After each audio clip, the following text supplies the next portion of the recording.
Welcome to Bishop's Court as we bring you highlights of the 1995 Sunflower International meeting. Now, for Ireland's top short circuit event of the year, the weather conditions are quite atrocious. But the lineup of top names, the first junior race of the day for 250 machines. Englishman Ian Newton qualified in pole position, but with his Aprilia giving problems, he had to withdraw just before the start. A jump start by Simon Turner on the Queen's University Yamaha landed him a 1-minute time penalty. So local hopes lay with Alan Patterson. On commentary, it's Barry Nutley. Restart then of the 250 race, first race over the full 12-lap distance. And away they go again. This time Simon Turner has a less exuberant start. It's number 11, Robin Milton, hitting the front. Moving through on the inside again is Gerald Sterling, number 25, but Milton on the Robin Appleyard Honda. Number 11, Robin Milton, it is leading on the first lap at the hairpin. Now watch them all around here. The temptation is to get the power on a bit too early. But Milton away. A super start, sweeping past on the inside though. That looked as though that was the number 47. There's Simon Turner, number 27. And 47 running with him. That's Alan Patterson, a local man, 47. Alan Patterson tucking into second place. Milton now down in third, number 11. Patterson then, a late entry. He was in fact an addition to the programme, is chasing Simon Turner on the Queen's University Belfast Yamaha. Turner leads, Patterson second, Robin Milton third. Then number 15 in fourth place, Maurice Ruddock, another local man on the Bill Smith machine. Here they come.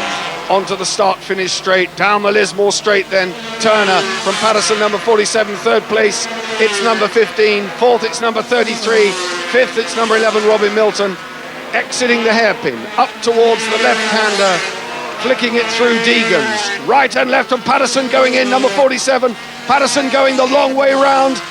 Take it easy, Alan, it's very tricky out there, but he's now pressurising Simon Turner, so the young man has conceded the lead. Patterson leads.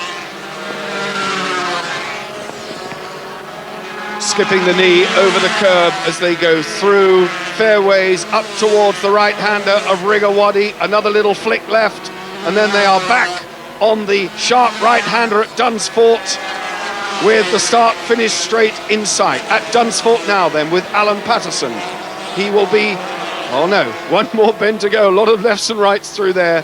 Now Patterson with Turner, tail end ahead of them, and right with them has gone 15, Maurice Ruddock. So Ruddock about to move up into second place. Now they're coming on to the start-finish straight. The tail ender has been relegated by all three. Patterson it is. Fourth place, number 33, goes over the line, Michael Wilson. Fifth place goes Robin Milton. And down in sixth place, it's number 25. And that is Gerald Sterling. And Gerald Sterling, look at Ruddock on the inside of Simon Turner. Maurice Ruddock then grabs second place. So Turner now is slipping backwards. Add to that the minute, and he's in deep, deep trouble. Patterson with Ruddock right with him.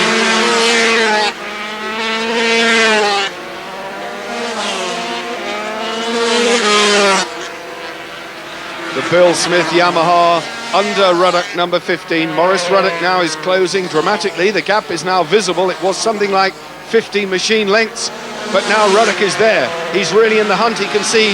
But oh, and another twitch from Patterson, who almost threw his bike into the grass again. Now there's a tail ender. Watch this, the tail ender, number 2. That's Jerry Brennan, the number 2 rider ahead of them. He's going to get in the way of Patterson. And is Patterson going to go the long way round? Oh, Ruddock goes outside. Patterson goes inside. It was anybody's race. And they are throwing caution to the wind here at Bishop's Court. Alan Patterson, sensational riding. He had absolutely no choice but to take the decision he took. And that was to go for it. So they are neck and line astern, and there's all Simon Turner has got caught up with the tail ender. So number 27, the early race leader, Turner, has come from nowhere again. He's got second win. Patterson still takes the lead, but only just. Simon Turner now is re-challenging for that second spot. They're at Brock's. Islander Gore, the right-hander at Islander Gore, then the left-hander of Larchwood. Through Larchwood they go down towards the hairpin. And diving through to take the lead, Maurice Ruddock on the inside. Now this time he could well push Alan Patterson wide. Patterson cutting back, Ruddock almost threw it away. These three, a tremendous race this is now. Ruddock and Simon Turner absolutely side by side.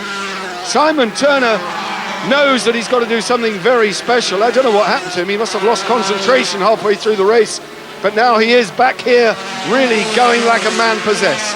The early race leader then, number 27 Turner, is back in second and has every intention of retaking the lead. Alan Patterson, look out. Just watch Turner, number 27, Simon Turner, as they round the top corner at Dunsport onto the start-finish straight. Which of these bikes is going to be quickest down the straight? They have to follow line astern before the left-hander of Brock's Bend, but still it's Patterson, 47, leading. Turner right in the spray. The riders at the back of this course are getting a great deal of filth and water and gravel and all unknown rubbish being thrown onto their visors, and not an easy time at all. They will be wearing rip-offs that they can tear off through. On the inside goes Simon Turner. Patterson again will try and push wide. There's a very loose bit on the outside, and through goes Patterson again. Right there waiting as well was 15 Maurice Ruddock, because he could quite easily have inherited the lead again at that point. Alan Patterson having the race of his life, and it's a long time since I've seen Patterson ride this well. Very cheerful, very jovial. Look at the tail enders, 18 and 38 ahead of Patterson. Now what's he going to do? Dives through. Oh, the rider didn't quite know he was there, but Alan Patterson has now thrown Simon Turner a tail ender. And we are looking for Maurice Ruddock. Can't see Maurice Ruddock, number 15. I think Ruddock might well have gone. Fantastic over the line, a clenched fist for Alan Patterson. It all happened on the last lap, and he had to fight, but Patterson, number 47, the winner. Well, this is the unfortunate incident which befell the number 15, Maurice Ruddock. The tail ender scooped him up, and his race ended on the tarmac with a few hundred yards to go. So, Alan Patterson taking the first junior race of the day and making the adjustment for Turner's 1-minute penalty. Robin Milton is promoted to second place, with Jason Vincent moving up to third. Alan, what about that? Quite a race. Yeah, very enjoyable, although it's a bit slippy. Conditions were difficult, but very enjoyable. Was it easier, the fact that Ian Newton, the pole position man, wasn't on the grid? Well, that depends. Aprilia seems to be a difficult bike to ride in the wet, so maybe that's why Ian didn't arrive on the grid. I don't know, it might have been different, but I think quite confident it would have been the same result. On to the first superbike race of the day, with no shortage of big names on the front row of the grid. Fastest in practice and in pole position, it's Steve Hislop. And on the Ducati, he must fancy his chances. Well, yeah, but things have changed a little bit now, but I'd hope for the best. Go for it. The first senior race, 12 laps, over 21 miles, and 22 riders go in very damp conditions, and it wasn't such a good start for Hislop.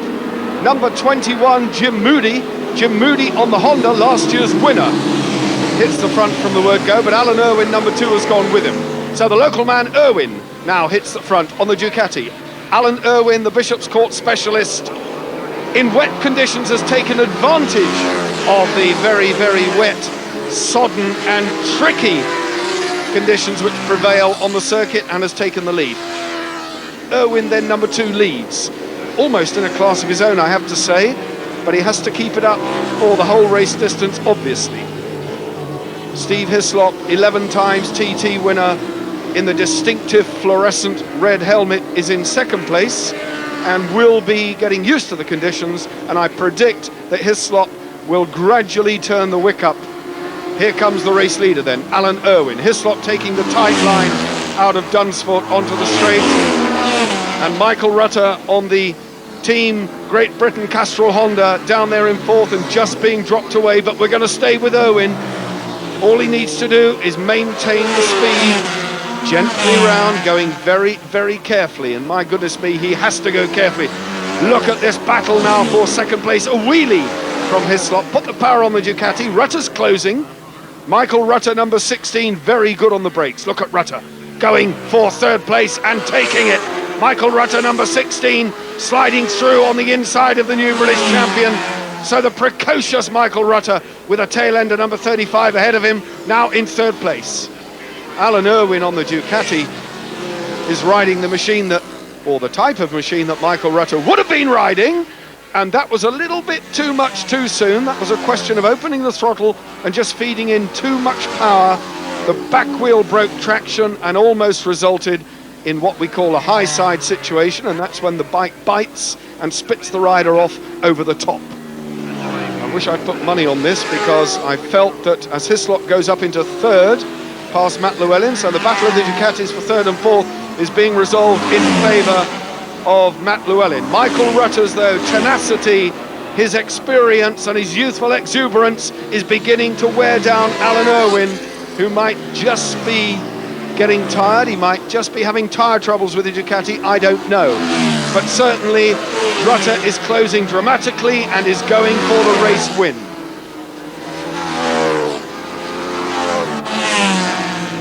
Any aspiration that Jim Moody might have had to make it 2 Sunflower Trophies in a row, as his teammate Michael Rutter takes the lead, have evaporated, because Jim Moody now not in the leading bunch, and Michael Rutter, as he lost his top peg there just momentarily, is now in command of the situation. But nonetheless, a good ride by Alan Irwin in what has to be very difficult conditions. The Scot, the now resident Isle of Man Scot, Steve Hislop, 11 times the TT winner, fastest man round the Isle of Man, is in third and is closing now on the back of Alan Irwin, and ahead of him lies potentially the race win.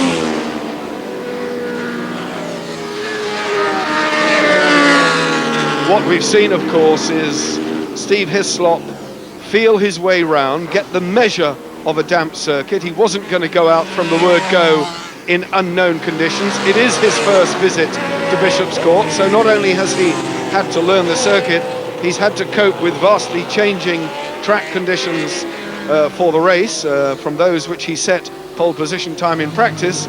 So he used the first half of the race to learn the circuit, find out how much he could get away with, find out what the Ducati was capable of in the wet round here, and now, having moved the benchmarks to those which he considers to be at a safe level, he is now going for second place and takes it through on the inside of Alan Irwin. Then up into second goes Steve Hislop. The race leader still number 16, Michael Rutter, and we are going to be treated, I think, to a battle royal for the race win between the pole position man Hislop and Michael Rutter, number 16. Honda plays Yamaha going into the closing stages of the race. You have my word. Irwin now in third, but looking like a rostrum finish.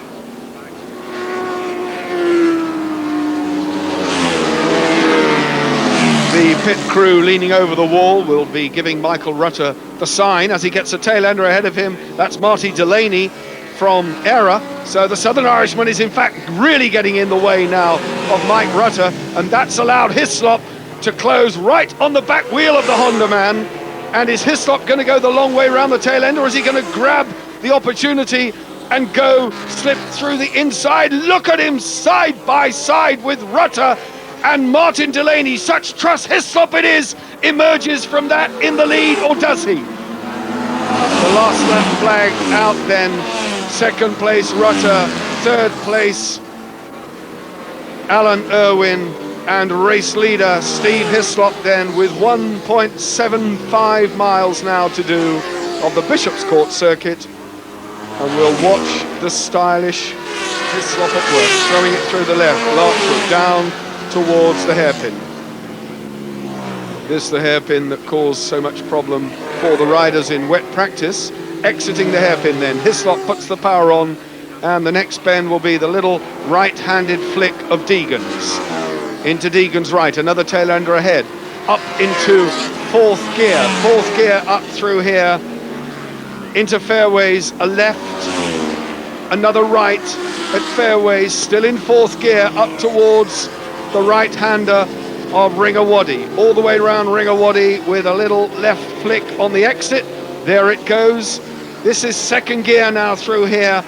The right-hander then onto the start-finish. Round goes Hislop with the checkered flag in sight, Right with him goes Michael Rutter. The checkered flag out. Hislop gets the win. Rutter in second. And a brilliant third for the local man, Alan Irwin. But the Scot, Steve Hislop, pole position man, takes his first senior race. Steve Hislop taking the honours then, and he had the fastest lap of 88.846 miles per hour. Michael Rutter second, and in the end, Alan Irwin had to settle for a very commendable third place. Steve, well done, but you seem to take your time there. Yeah, well, I mean, you hadn't had any practice in a way. I had no idea what the conditions were like or grippiness with this track. I got a reasonable start, hung in there, and I could see Alan getting away, and then Michael and Matt both came past me. I was really struggling with vision. I was steaming up on my visor, so I had to try and open it a little bit, and eventually I got the feel for the circuit, and I just put the pressure on near the end. I thought at one stage I was really going to maybe win one of these big ones. Probably my own fault. What I'd done early on in the race, I was pushing on it. I was driving hard when I was leaned over, and I burnt the side of the tyre off. It's just with you, let's see it there at the back, which I should have been lifting and driving more, you know, instead of on the edge of the tyre and just constantly turning it. Moving on to the 600 Super Sport race, local hope centred on Philip McCallan, who had pole position, and Alan Irwin, third fastest in practice, also expected to go well. We join it on lap 5, and Englishman Mike Edwards on a Honda had led from the start. Phil McCallan, number 40, in second place, just winding in ever so slightly the fellow Honda rider, Mike Edwards.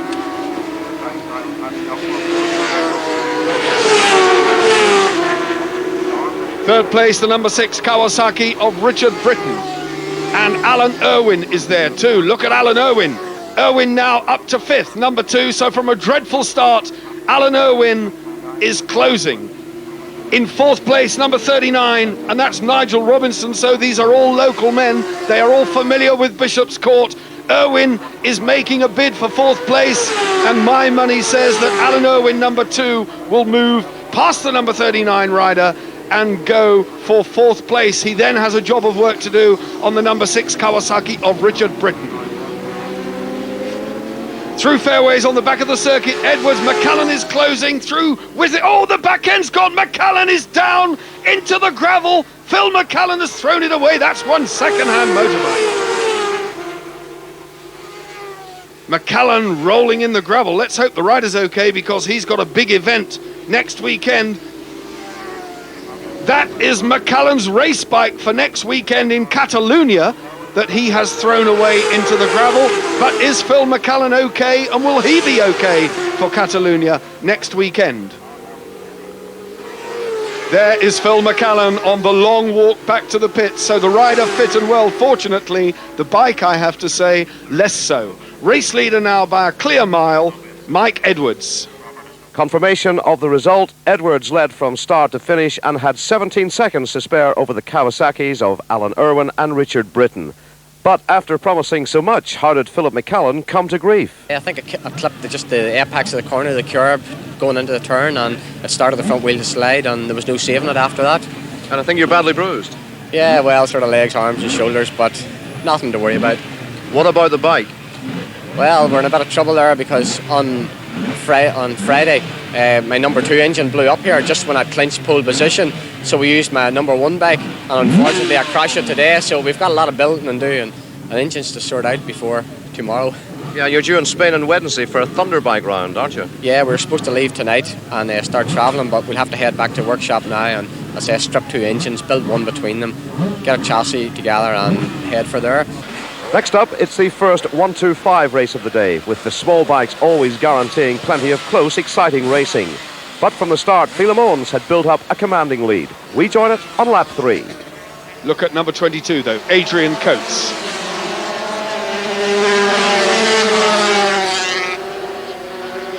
The Team Ironside bike, ridden by Coates, in 3rd place. And he is now under a little bit of pressure again from the number 8, who has got past Owen McNally.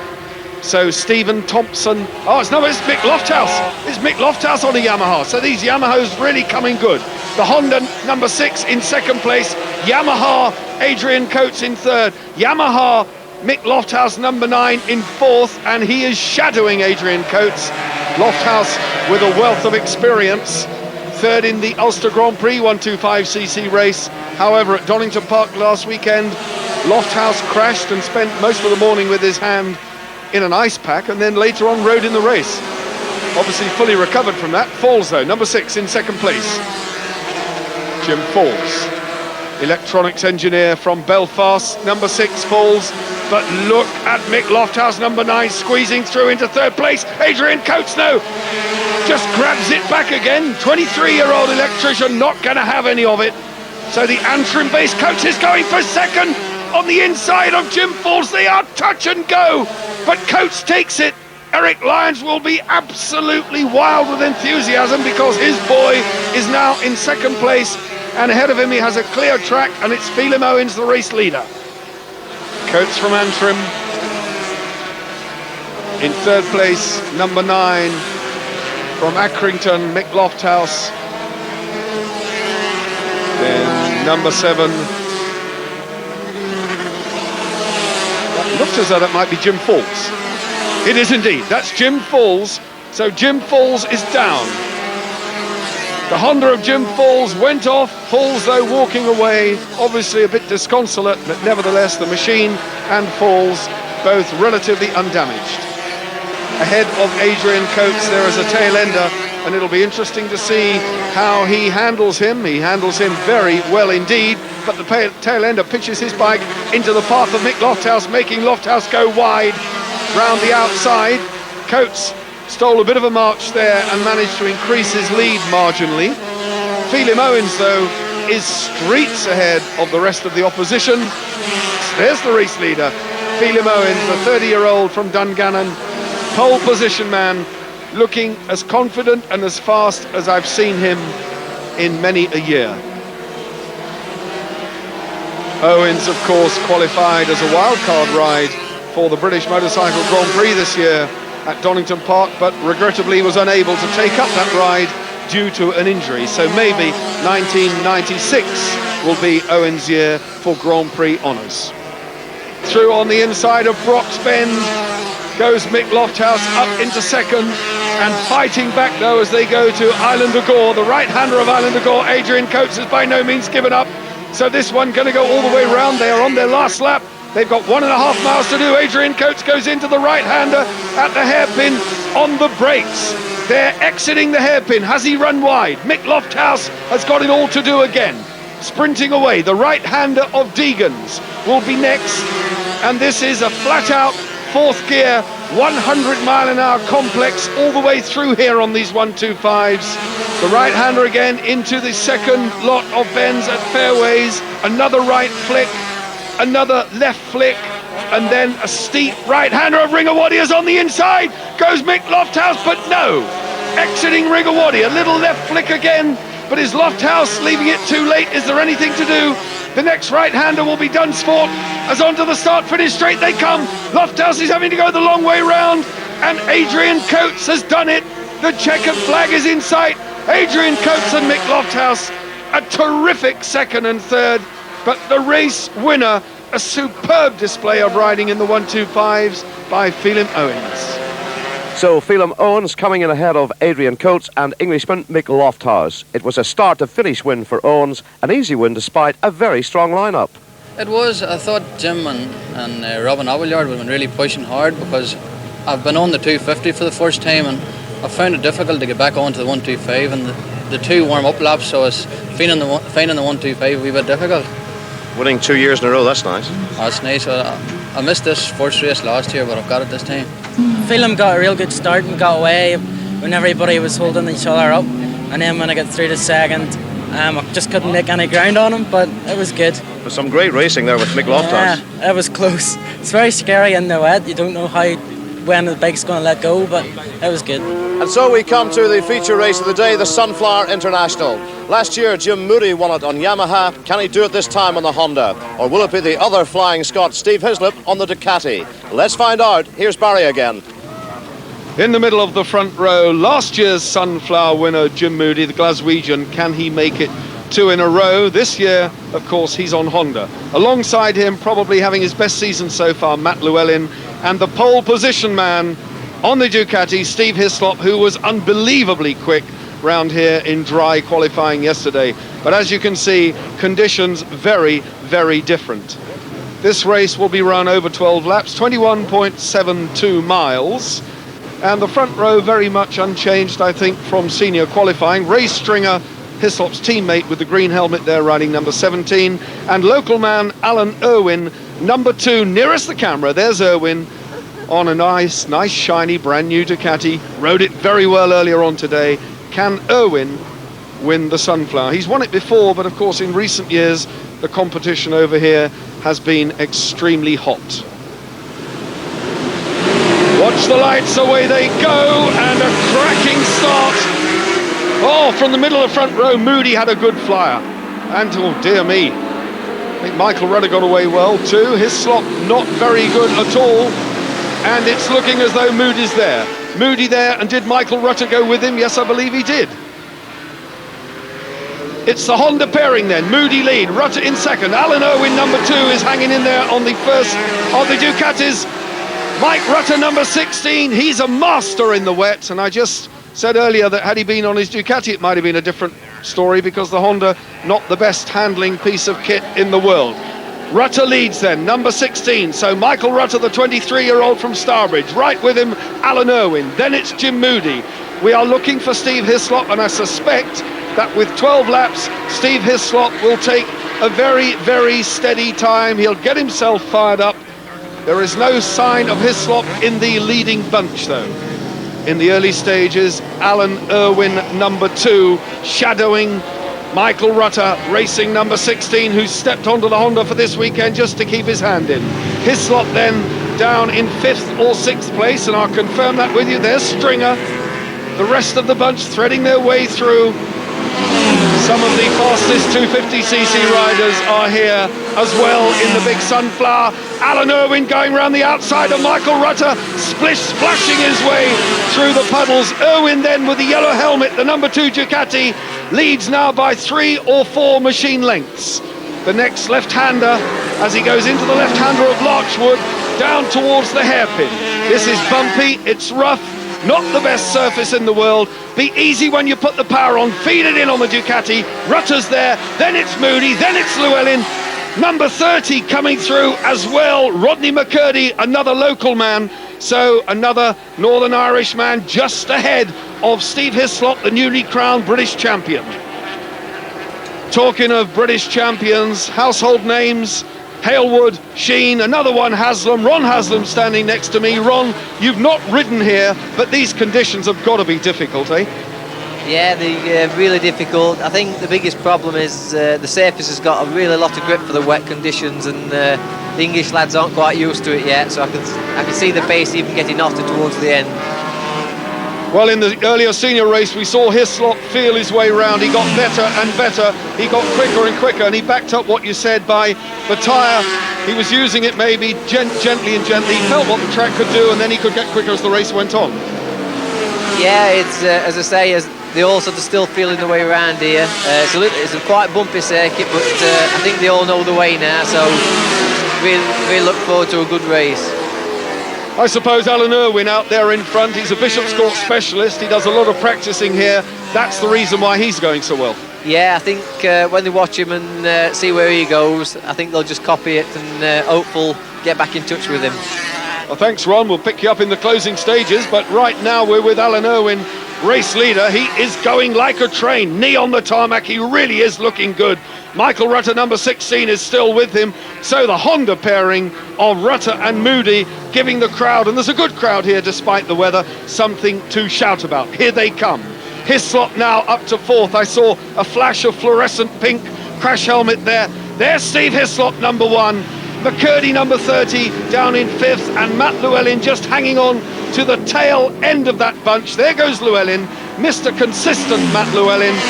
But if Alan Irwin can break the toe, can get away, I think he has a real chance of winning this race. And to my mind, Ron, the threat has got to be Steve Hislop. Yeah, it's got to be. As I say, I think he'll get faster and faster as the race goes on. So as long as he don't break too big a lead, I think it'd be a really, really good end result with it. Hislop then in 4th place currently, ahead of him the 2 factory Hondas. Jim Moody, oh dear me, Alan Irwin has gone. He's handed the race lead to Michael Rutter. Oh, what a shame for Alan Irwin. So he will be kicking himself. Good to see the rider up on his feet. What a shame.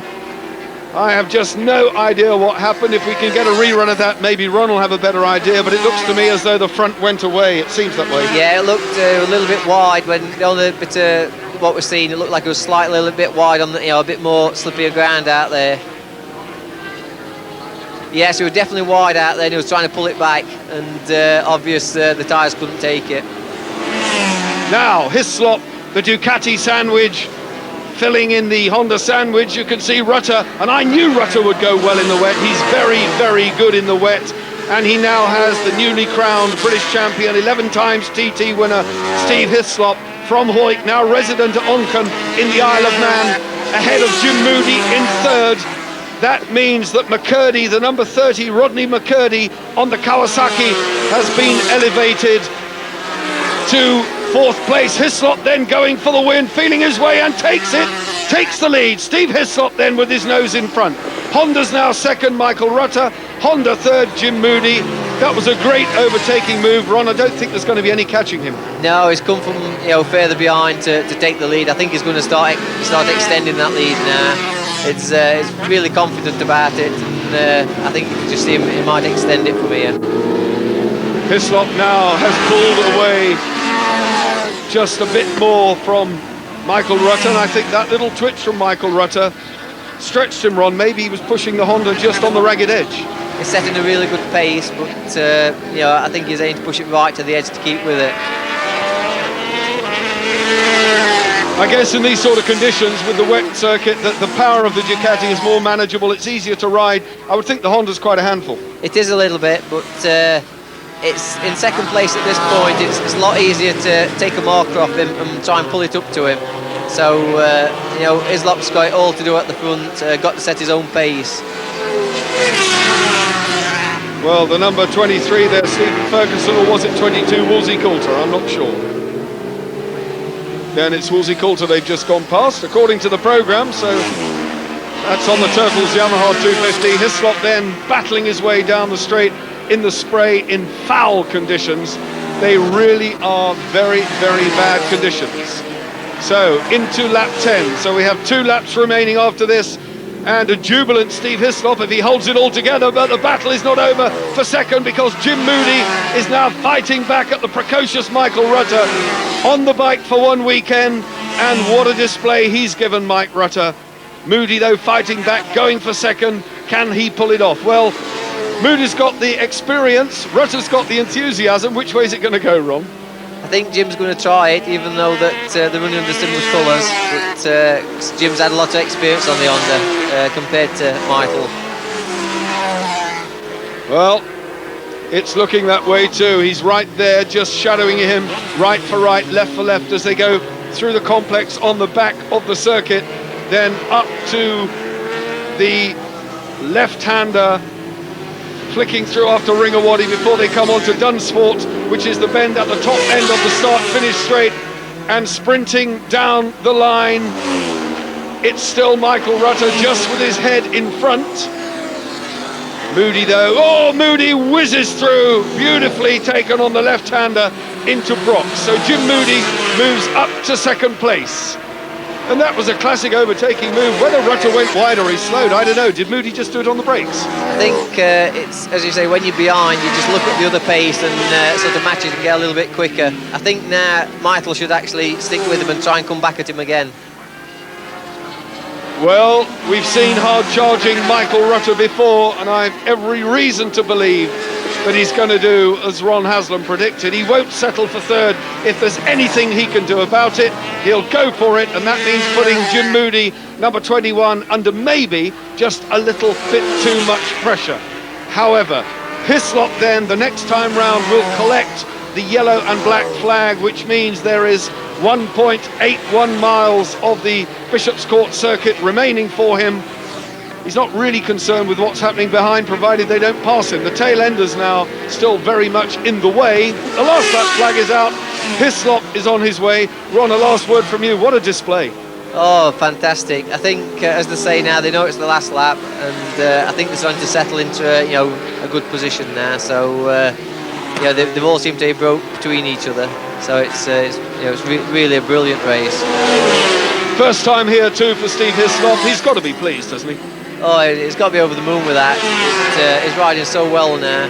As I say, wet conditions, dry conditions, it doesn't matter. He's just riding so well. Riding well he is. He's on a charge now, unless some misfortune befalls him. Steve Hislop is going to come home and lift his first Sunflower after what, it's fair to say, was a fairly short, sharp dash. By Superbike standards, it has not been a long race, but conditions taken into account, it has certainly been a good, thrilling and a relatively safe race, if you can call motorcycle racing safe. Steve Hislop then, number 1 on the plate, reflecting he is the true champion. He rounds the right-hander at Dunsfort for the last time. The finish line, the checkered flag in sight. Will we see a wheelie from Hislop? No, but never mind. He takes the flag over the line. Goes Moody, and Rutter gets third. Moody congratulates Hislop, a worthy winner. The big one, the Sunflower International, goes to Steve Hislop, bringing the Ducati home in front of the Honda men, Jim Moody and Michael Rutter. Shoulder's okay. It was giving us more trouble in the dry. I was really struggling up through the back chicanes yesterday, trying to change direction. But it's helped the fact that it has been wet, But it's not the best of conditions for the spectators. But hopefully they've enjoyed the racing, It's been good. Can you make it a hat trick? The last man to do that was Ron Haslam. Well, I'd like to. The way I've been going in the wet, I mean, I didn't go as quick as I did in the first race there, but I just kept a steady pace. But hopefully I can do it again, yeah. We'll see what happens. Time now for the second 1-2-5 race, and once again Phelim Owens, winner of the first leg, in pole position and hoping to complete the double. 10 laps ahead of the second 125cc race. The grid positions, of course, exactly the same as for the first, but young Darren Gawley, riding number 2, had a cracking start from the outside of the front row. He leads first race winner Phelim Owens as they go into the left-hander at Brock's Bend. But 10 laps, and this 1-2-5 action always very close. Owens, Mick Lofthouse is there as well, as indeed is number 8, Stephen Thompson. Oh, Owens, almost, yes he is, just whizzing past Darren Gawley to take the lead. Stephen Thompson through, Mick Lofthouse there, Jim Falls is back in business. Falls by name, Falls by nature it was in the first race, but he's back in business and going well. He's down there in 7th, riding number 6, but the race leader, number 1, Phelim Owens, and what a great season in the closing stages of the 1995 year this 30-year-old from Dungannon has had. There's Mick Lofthouse. Lofthouse was 3rd in the first encounter, and number 22, Adrian Coates, who was runner-up in the first race, is now further down the order. Oh, that's Jim Falls again. What a miserable day for Jim Falls. Appleyard tiptoeing his way through the debris. Jim Falls is off that new Honda, the Patsy O'Kane Honda, bought and supplied for Robert Dunlop to get on for the 1995 season, and Jim Falls has thrown it away twice. So he is very, very upset and not a little frustrated. He can't understand why the marshals and the medical service want to get him off the circuit. And look at, oh dear me, he almost stayed on it, but the back end broke away, threw him in the air. He's very lucky not to be hit by the rest of the riders. The battle now for 4th and 5th. Adrian Coates, number 22, has moved through ahead of the early race leader, Darren Gawley, who qualified on the front row. Ahead of them is number 7, Owen McNally, and McNally was running very, very well in the first race as well. There's McNally, number 7. Adrian Coates is right with him as well. Adrian Coates on the Eric Lyons Honda, the president or chairman of the Hillsborough Motorcycle Club, who organise this event has supplied the machine which this young man is riding. And in the 250s, Adrian Coates rides for Ron Haslam in Team Great Britain.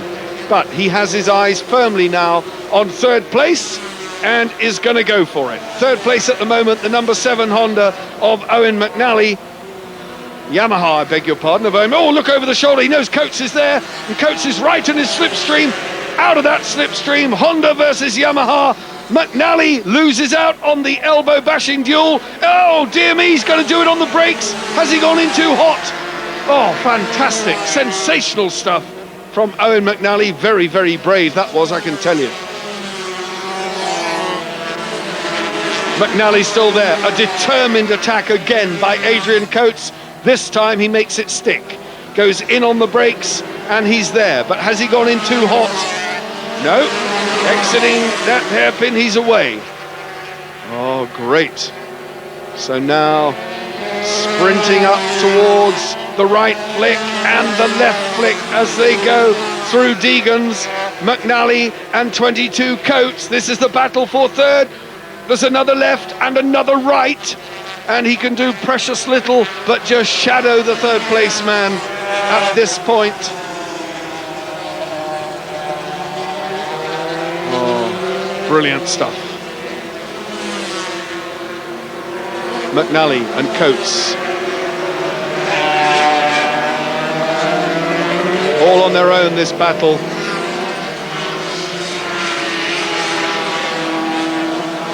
The race leader, I remind you, still Phelim Owens. Lofthouse, number 9 on the Yamaha, still in second. Oh, they are so close. This is incredible stuff. Nothing to separate this two. This is where the action is. Coates, McNally, number 7, nip and tuck. No quarter arse, none given. This is where he made it stick last time, and McNally is brave round the outside. He goes. Very, very difficult. They have to get the power on extremely carefully here. I think he's now broken the toe. It might just be what Adrian Coates needs now, and he has to set about the man ahead of him. To the last left-hander exiting Ringawadi, and then the big right-hander at Dunsfort onto the start finish straight for Phelim Owens. The checkered flag is in sight. Tail-enders just ahead of him, but they are out of harm's way. Phelim Owens takes the win, and what a display of riding that was. Home in second place, confirmed Mick Lofthouse on the Yamaha, and a long way back, number 22, Adrian Coates, collects third to add to the second he had first time round. Well, sadly, Jim, today it was a case of Jim falls off. Yeah, it was very tricky conditions, and I had a lot of bad luck today, but basically Hazu Kane's Honda, it was brand new yesterday morning. We were running standard gear ratios and I had to get on the clutch as early as I could at the hairpin and just lost it. But you took quite a tumble. It wasn't as bad as what I maybe looked on TV, because I hung on for a long time and just sort of set it down on the ground really, so it wasn't sore at all. Any idea what you might say to Robert Dunlop about his bike? Well, I appreciated Robert Dunlop lending me his bike for the meeting, but in the dry conditions this morning it was very good. It's basically a standard bike. It was brand new yesterday morning, and it's a brilliant wee bike. I'd like to thank him. Well, here's the man himself. Robert, come in here. What is this man doing to your motorbike? I don't know. He's more like Crocodile Dundee. I think I would need to take him into the office, Jackie. What do you think? I would think so. Have you seen the bike yet? What he's done to it? No, I've been hiding all day. It's actually not too bad. I was looking around the circuit and he was riding very well, so quite pleased for him, and obviously just tried, which is something that I like in a fella, a boy that has a bit of a go like myself, so I'd let him have another run on it. Maybe if it was dry. Well, Alan Patterson had no trouble staying in his bike to win the first junior race, and he's a contender for the Stephen Farmer Perpetual Trophy, presented by Stephen's family to the best local rider in the 250 class. After 3 laps of the second leg, Patterson is chasing Simon Turner. In the lead then, number 27 over the line, he goes Simon Turner. Then it's Robin Milton, number 11. Then it's Alan Patterson, 47. And then number 15, Maurice Ruddock on the Bill Smith Yamaha. So Yamaha leads Honda, and it's Honda under Alan Patterson. He's not having such an easy ride this time because nibbling away at his rear end, so to speak, is number 15, Maurice Ruddock, who is wanting to improve on what he did in the first race when he fell. Up into second goes Patterson. Patterson takes second from Robin Milton. Milton tiptoeing round oh so carefully, and who blames him? In fighting for the second place, these three riders are tripping each other up. They are allowing the race leader, Simon Turner, number 27, to get further and further away, and Turner will need no second bidding, I can promise you. Fifth in the Super Cup at Knock Hill, the young race leader, and has had some remarkable rides this year. Outstanding at the North and the King of the Corner meetings. The Mondello Race of the Year in August, I think the peak of his career. So Simon Turner with a very bright future ahead of him, leading this race, and he's going to have to work very hard to keep Alan Patterson behind. This the battle for third and fourth, and through on the inside goes the number 15, Maurice Ruddock. Milton then relegated with a small wheelie to fourth place. Ruddock up to third, but we don't want to see him throw it away as he did before. He's in third. He'll get his name in the Bishop's Court history books if he keeps this sort of performance up. And a good ride he had as well in the Sunflower, there's no doubt about that, but there's Ruddock on his way. Third place ahead of him, Alan Patterson. There's Alan Patterson, number 47, who is now charging really hard to close down number 27, the race leader, the young Simon Turner, who is having the ride of his life, beating the very best that Ireland can offer. 27 Turner, Patterson closing. Not too long ahead of them now, they're well into this race, half distance, and Patterson is going to have to work very hard, and has he got what it takes? I think he might have. He's a very brave man, the former Grand Prix rider. Patterson, who rode 125cc's in the World Championships for so many years, having stayed at home contesting the domestic scene. Oh, a bit of a twitch from the back end of Simon Turner. Maurice Ruddock still there in third. This the race leader though on the QUB Queen's University Yamaha.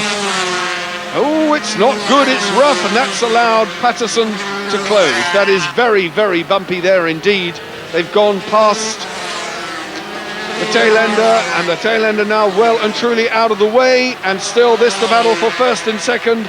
Robin Milton's down in fourth, Patterson's in second, Maurice Ruddock is in third, and Simon Turner, 27, hanging on grimly to the lead. Is he going to be able to defend it all the way to the flag? I don't know. Another wheelie on the Yamaha. Patterson now, 47, just stalking his fellow countryman, knowing that having overtaken him and beaten him in the first leg, he has more than the capability of doing it in part two. Patterson coming out of the slipstream. My guess is he'll go for the inside and the left at Brock's, and he does. Through on the inside he goes. Simon Turner, though, not prepared to take him on, the right-hander's going to wait, I think, and maybe settle for another runner-up spot to Patterson, because in these conditions, very unpredictable conditions, Patterson is looking invincible. And so it proved, as Patterson took the flag ahead of Simon Turner and Maurice Ruddock to complete a 250 double, and the Stephen Farmer trophy was his. I wasn't out there to race, I was out there to win a trophy that was up today, and whenever I seen Simon getting away at the beginning, I could see it slipping away, and I just dug deep, and this is what I come up with.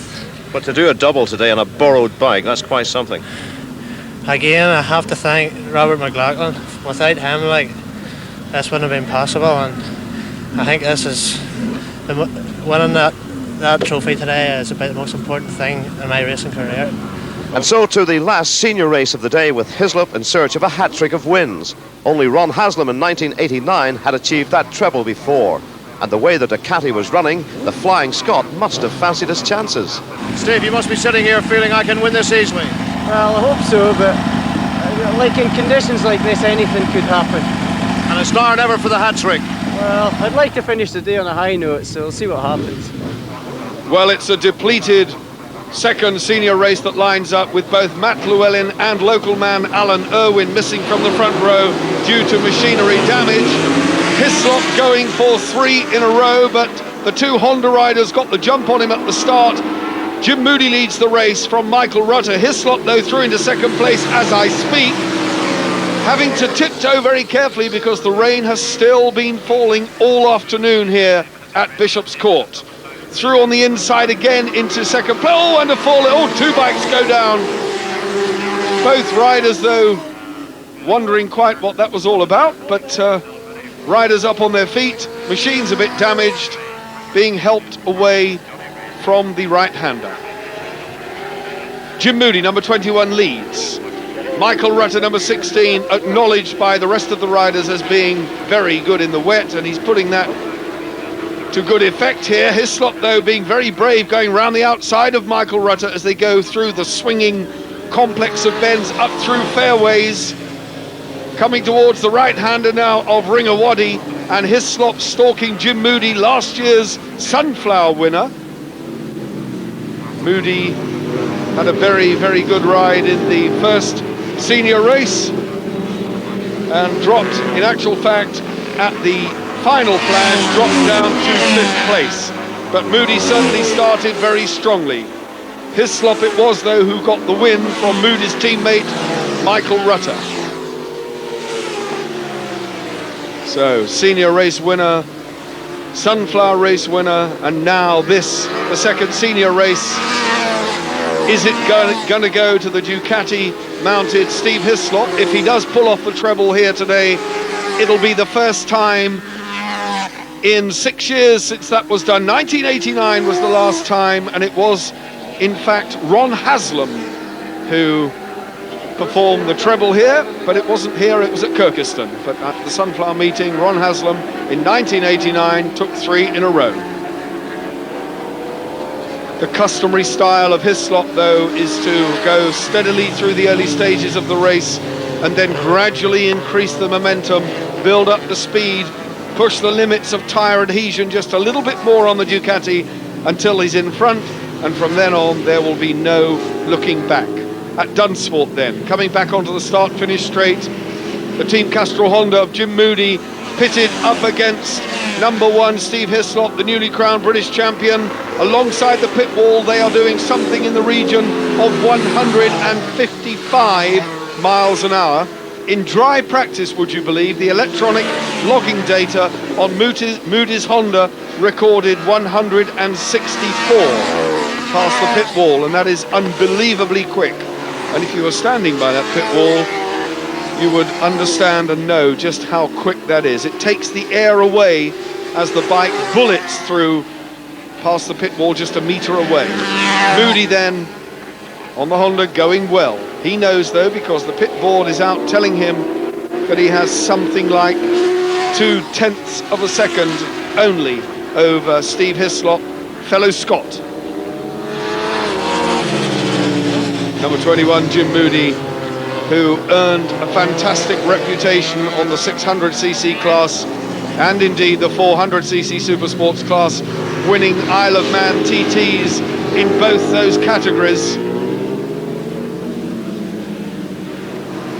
Now, Michael Rutter, number 16, has closed up in 3rd place, so this is very much a carbon copy of the earlier race duel in the early stages of the race, when Rutter used his wet weather experience to good effect and really threatened the supremacy of the Hislop ridden Ducati. Hislop then now settling a little bit for second, but ahead of Jim Moody, the race leader, and we are looking at the 3rd place man now is a tail ender. Round the tail ender safely goes Hislop. Round the tail ender safely, or inside of him goes Michael Rutter. Well, I wonder, can Michael Rutter do anything about this? Hislop and Moody having a really good scrap here, and Jim Moody knows full well what he has to do, and that's keep Hislop at bay, and I'm not so sure that he's going to be able to do that. Hislop certainly can't afford to trail Jim Moody much longer, because he knows that Michael Rutter now in 3rd has far from given up the ghost. Oh, a bit of a twitch then from Rutter coming out of there, so it really is a cat and mouse game they're playing, a question of putting the power on as softly and as progressively as possible. This is where Hislop will score. Coming onto the straight, Ducati plays Honda. Neck and neck they go, and the Ducati has got the advantage. So as they come down to Brock's Bend, on lap 6, Hislop leads. 3 in a row then, very much on the cards now for Steve Hislop. He spoke cautiously to Jackie Fullerton at the start of the race, and he said the treble would be nice, but in these conditions, anything can happen. And the race is not won until the checkered flag has been passed. And even a rider of Hislop's caliber can make mistakes, and you saw just a tiny twitch there from the rear end of the Devi Mead Ducati. And more importantly, Jim Moody will have seen the rear end of the Ducati move. So he will know that Hislop is not infallible. It's not over, as they say, until the large lady sings, and we still have a lap and a half to do as Hislop and Rutter battle out this duel. And Rutter's closing again. He's not given up. Whether he's got what it takes to get past Hislop, this could be his chance if this tail ender causes a problem, and I don't think he will, because they are now coming to the point of the circuit. Oh dear me, the tail ender leaning on Steve Hislop. Unbelievable. I'm amazed that he couldn't hear the Ducati coming. They make enough noise, and the tail ender almost cramped Steve Hislop's style with 1 lap to do. Rutter will have seen that. Unbelievably close action, and it just illustrates how easy it would be to throw everything away with 1 lap to go. The treble is at stake here. Hislop knows he's getting a bit twitchy. I think Mike Rutter has Steve Hislop rattled just a little bit. Mike Rutter is going to try and squeeze everything out of this last lap. You can bet your bottom dollar he is. And he's gone inside Hislop and taken the lead. And they touched. There was contact there. Michael Rutter went a little bit wide. He was elbow to elbow with Steve Hislop. Incredible performance from the Honda. Oh dear me, Hislop has gone back through. Can you believe these two? Wet track, Bishop's Court, 3 in a row at stake. The treble is on for Steve Hislop, but Michael Rutter really came at him on the last lap, and that was so close to bringing them both off in the grass. An immense amount of trust from them both. Rutter led briefly. Hislop's going to get the checkered flag. The treble is Steve Hislop's, but what a brave attempt from Michael Rutter. Hey man, that was some race. Hislop says it. Hand to the crowd. Steve Hislop, 3 in a row. Bishop's Court, 1995. There was just no catching Hislop, and the treble was in the bag, but only after Michael Rutter had given him plenty to think about on that last lap. I had a comfortable enough lead, and I came up on the tail ender up here, and I knew Michael would be right there, so I actually touched the guy. I was riding around the curve. Of course, Michael was right on me, and I was getting slower and slower at the hairpin because I was like losing the front end. Of course, he out-dragged us up to the chicane, and I had to really make a big dive at the next bit. So, brilliant, a great last lap. And the hat trick is yours. Yeah, brilliant. I mean, I think that's the first time I've ever done that in my career, apart from the TT, that is, and it's just brilliant. So there we are. The weather hasn't been very good, but the racing most certainly has. Well done to local lads, Phelim Owens and Alan Patterson, on their double successes. But all of these superbike headlines go to the hat-trick man, Steve Hislop on the Ducati. He's enjoyed the racing. I hope you have. From all of us here